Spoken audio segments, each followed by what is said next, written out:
welcome back to my channel. Today I'm going to be using MadKin Beauty dip powders and dip liquids. Here are the colors that I'm going to be using. MadKin Beauty is also formerly known as Resin Legacy, which was their big name, but they've rebranded into MadKin Beauty. I'm going to be using Snuggled and Satin and Cuddles, what is it? Can't remember. Cuddled and Cashmere. They're so cute names, I just forgot. Those are from a previous collection, but Ashberry is from her recently launched Mountain View collection. And if y'all have not checked out either one of these collections, you're totally missing out. Also, here are the liquids I'm going to be using. I decided to not use the top coat because of what I was doing with the mani, but look at how cute her bottles are. Everything is like super bright pink branding, and I love it. I don't love pink, but I love that all of her branding is like the same. I really enjoy it. The boxes are that bright pink and everything. Also, if you notice, I've got a builder gel that is purple on my hands. I am going to be covering that up. Always got to use my Dipcup Liners, y'all. But I want to make a nude base so the colors will show properly. So I've got this nude that I like to use called Eclair. I found that it's a really, really awesome nude, no shimmer, straight, solid nude dip powder that I put over any colored, just one dip of it, just one dip of the Eclair goes over my builder gel, and it will make it a good color as a base color to cover up all the purple. This tool I'm going to use to help make my lines crisp, which you'll see when I get there. This is a titanium toothpick. To clean your cuticle lines, you can use an orange wood stick or a marbling tool that people use, but I got that, so I use that. Also, cannot forget my palm rest. I know I switch between a lot of different things in videos, but I like them all, so I use them all. This is the palm rest today in this video. This is my bottle holder, which y'all know I'm a fan of these bottle holders. I'm going to use this one just because I was feeling like using that color today. All right, since this is all about MadKin Beauty, I went ahead and did the dip of the clear color or the nude color off camera so that we can get right into what we're doing today. And as you see, there's no more purple. And also this is gonna make the second layer of dip powder stick. So I only do one layer of this Snuggled and Satin glitter. So this glitter is like a Mylar Flake glitter powder. So sometimes they can be a little bit more difficult to use, but I have found with these powders, there are two different ways that you can really do them.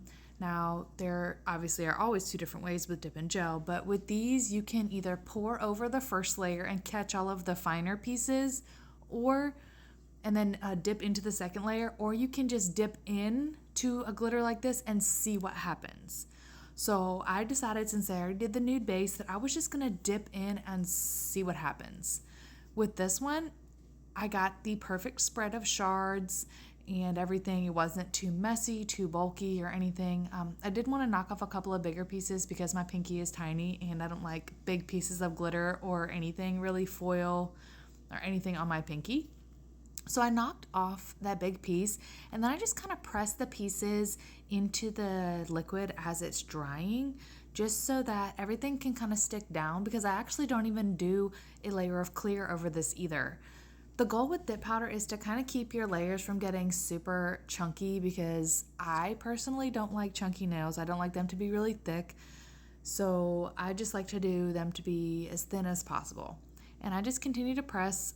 I usually wear something on my finger or a glove or something on my other hand, or use a baggie, but sometimes I don't. Please try to avoid touching your skin with the products as much as possible. But moving on, I'm a bad example of that. Continue to move on. I do the same thing with my thumb. I really wasn't too sure where I was going 100% for this mani. I had an idea because the owner Natalie had mentioned recently on a live what she had wanted to see. So when I got these powders in, I was like, you know what? I'm gonna do that. But I don't like French nails on all my French nails on all my fingers. So I decided that was not what I was gonna do. And this dip powder, Snuggled and Satin, needed to have some fingers of its own because it was just too beautiful not to. I'm going to be using it later, as you'll see, but I mean, you saw in the thumbnail, so no surprise where it's going. But I'll explain more later. So this is a little bit bigger of a nail, so the bigger pieces aren't really as bad to have, but I still don't like big pieces at the tip of my nail or the cuticle line just because it kind of makes for a chunkier looking mani. It just makes things look a little bit weird for me personally.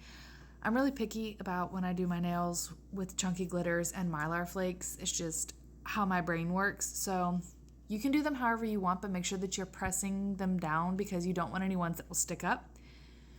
Next, we are going to be, no, I thought we were going to do the white, but we're going to do the darker one. So this is Ashberry. This is one of the colors from the Mountain View collection. The Mountain View collection is like so shimmery. It is full of shimmer. It is so beautiful. All the colors. There's a purple, a blue, a lighter pink, this dark pink, and then the glitter is, my goodness, it's called Picture Perfect, and it totally is. I probably will have to throw a picture up here of this collection, of both of these collections. I'll put it over on the side so y'all can see. Like, these collections are gorgeous. This is like the perfect berry color. So I decided that I was just going to do one layer to start with and just kind of see how it went because I thought it might be a little bit more coverage since I already had the nude layer down. But I realized I wanted it to be a little bit darker than the berry color that I was getting. So if you want your dip powder to just be a little bit darker, all you have to do is a second dip. It'll get more coverage. It'll get more color. It'll just make it pop just that much more. But I mean, I could have just done one layer and it would have stayed a lighter color. Look at all that. Look at all that gold shimmer in there. It is so pretty. These, I bet, chrome beautifully, which is next on my list to do with them because it's just too beautiful not to. So what I did was I did just the one to start with because we always got to do at least one layer. And I was still kind of deciding on what I was wanting to do with my nails. So with the design, I knew I was going to do at least one French tip. So I was going to use Cuddled in Cashmere as my base because I didn't want to use just a normal base since everything else was so sparkly. I just wanted to keep the theme of all the sparkles. So I decided to do the full nail in this color because I wasn't sure if I was going to do the French tip with this one, but I knew I wanted to use this color in the mani. And then after I dipped the whole nail, I decided to do a French tip. So while I'm doing this, while y'all are watching this, I'm going to kind of explain there's a different way that I would have done this part. So knowing now that I was going to do a French tip on the index finger and the ring finger, I wouldn't have done a full dip of this color. I would have color blocked the French tip part out, which would have made the nails less bulky at the tip. They still don't turn out bad. They're just a little bit more bulky than I would have wanted them to be. But, I mean, it works out, but at the same time, the more layers you add, obviously the thicker it's going to be because the more product that you're adding. So I probably will have to revisit doing this mani again because I redid it in my head. Not really, but I went through the process again of what I did in this one. And I realized how I could have done it better had I color blocked it versus doing what I do in this video. I really have gotten into freehanding everything. So I freehand my French tip, I freehand draw out the smile line, I freehand the whole mani, which is what I've been doing, but color blocking would have been a lot easier to do it, a lot better, less bulk. But it still turns out beautiful in the end. And if you wait till the end, or if you want to go ahead and scroll to the end, I have a video of actually how it looks outside in the sun with all of the shimmer. And you can see when I move my hand around, it's not bulky, but it's not as thin as I could have made it had I done it the way that I just said. All right. So I hope that wasn't too confusing, but I halfway confused myself. So I hope y'all are not confused. We're going to continue on with this voiceover. All right. So we are one layer in with all the colors, and I realized that I was only going to do one layer of the Cuddled in Cashmere and the one layer of the Snuggled in Satin. Those two belong in the same collection, and you see how beautiful they pair together? Just perfect. That whole collection, both of them are just gorgeous, as y'all saw when I put the pictures up. All right. So we're going to go back to, first I'm going to wipe all the nails off, and then here's what they look like all brushed off and everything. Super, super beautiful. So that's when I realized that the middle finger is kind of a little too translucent for me. So I decided to go ahead and just do a second layer of that color just because I wanted it just a little bit darker, a little bit more opaque. And it's all personal preference. So I just decided to do another layer, obviously after I do this part. So I'm still using dip liquids, and I'm going to freehand draw the French tip out with the dip liquids. Since I'm going to be doing the smile line with the glitter, I don't need to be super perfect, but I try to tell myself that during my mani, and I can't help it. And there was a better way to do this. I have another container, dip powder container that I've showed before that's like a rectangle shape that is perfect for French, which I should have pulled out, but I also was not thinking because I was still confused as to what I was going to be doing. I don't know why, but it just didn't work that way. So we're doing the French tip free-handed with the Ashberry color. She had asked in her, Natalie, the owner, had asked in her live if somebody would do the French tip with Ashberry and then do a smile line of Snuggled and Satin. I was like, you know what? That sounds like a gorgeous combo. I'm going to do that. So when I got these colors in, I told her that's what I was going to do. So hopefully she enjoys this video. But I did not want to do them on all the nails because that's not my style. I'm not a French tip girl. That's not, I don't know. I was like that when I was my late teens, very early 20s. I used to do French tips, but I used to do like neon French tips. That was a whole thing. But I love how this came together. I used to do like a silver line under the neon French tips. Maybe I can find a picture somewhere. If I can, I'll throw it in. If not, you'll just have to imagine it. But I really liked how this turned out in the end. It was a really good suggestion on her part, and these colors matched so well together. I even like how it's a super glittery all the way mani. Like the French tip, the bottom area is not plain and boring. It's just as much shimmer as the other nails, which I feel like tied it in perfectly, especially when I went out in the sun. It looked so good. All right, so now I decided to do my second layer on the middle finger, and then I was like, dang it, I should have just left it at 1, because then I look at my French tip and I'm like, man, it's lighter. Also because I put it over white, and you can see that the French tip is light on there. So here's what I decided to do. Instead of trying to do the smile line, I decided to go ahead and activate all of the nails and then do the rest of it in gel, just because it's easier for me. So I went ahead and cleaned up my free edge, or the free edge and the cuticle line just a little bit, like I usually do before I activate, just so that nothing sticks to my skin and I don't have to file a whole lot. I just clean up the shape a little bit before activation, just so that everything kind of goes a little bit smoother. Now I activate the middle finger, and I was like, dang, that's dark.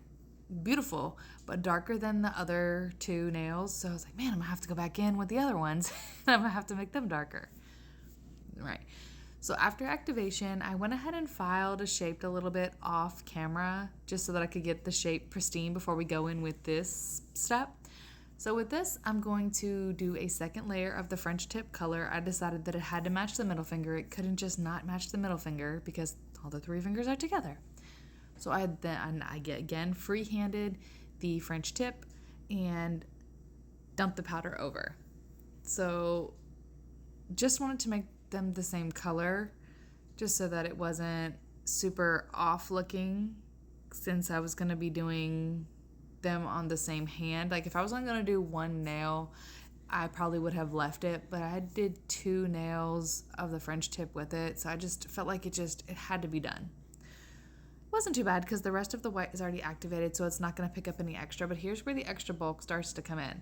I've already activated, everything was 1 layer, but now since I'm not going to do any layers at the base area where the white is, or that whiter color is, then it's going to start to get just bulky at the tip area.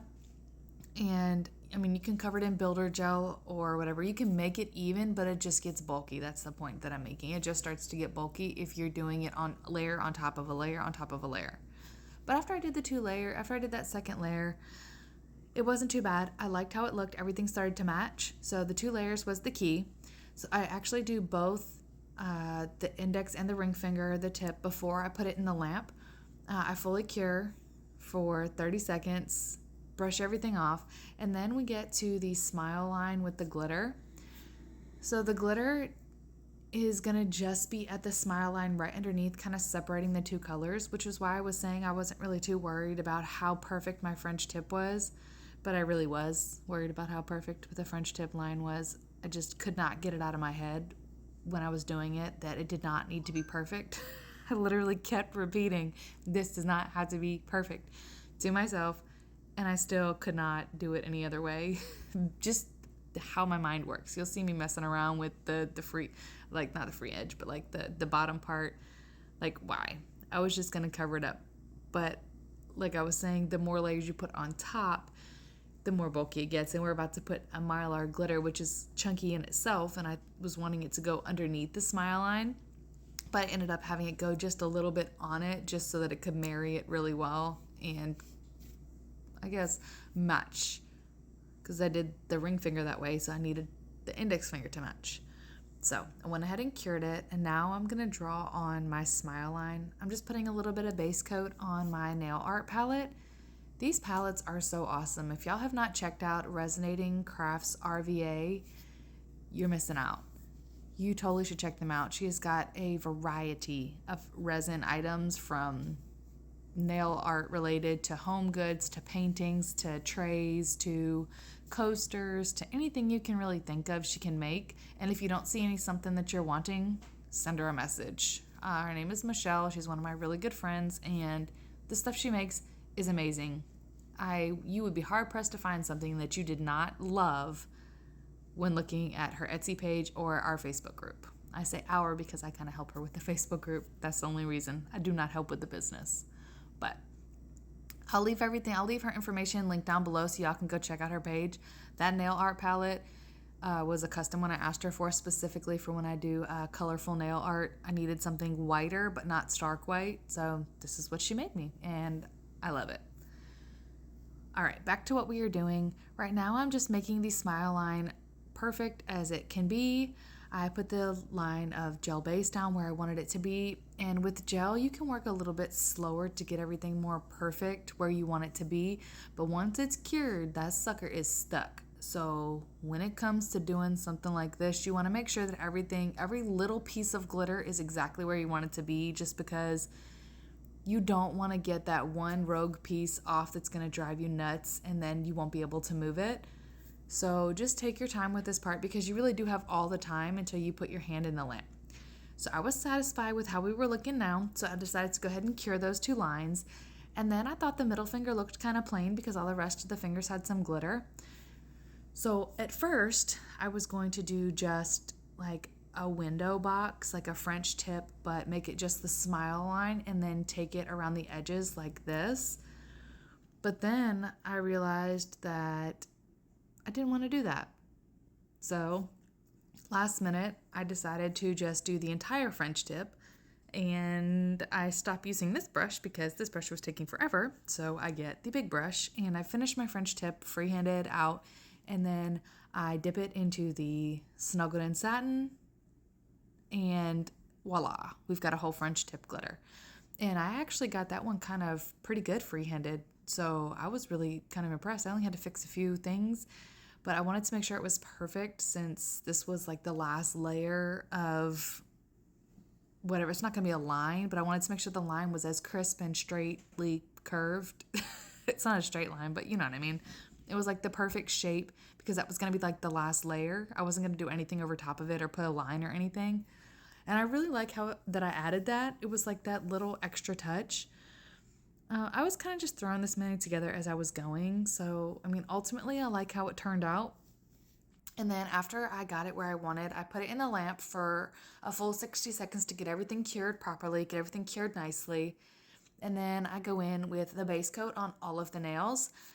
I just wanted to show y'all, clip off any extra pieces, excess pieces that you find sticking up. I use cuticle nippers to do that, but just make sure you get all of them off. Now I wanted to do the top coat reveal for y'all because it's like a base coat is the same as a top coat. So I wanted to show y'all how gorgeous each nail looked. So I gave you like a one stroke reveal and it is gorgeous, right? I didn't do the thumb because the thumb is the same as the pinky. And then I went ahead and threw some top coat on and y'all, look at that. Like, you cannot tell me that is not absolutely gorgeous. If y'all have not checked out MadKin Beauty, I definitely suggest giving them a check and look at everything on their website. Thank y'all so much for spending part of your day with me, and I will catch y'all in the next video.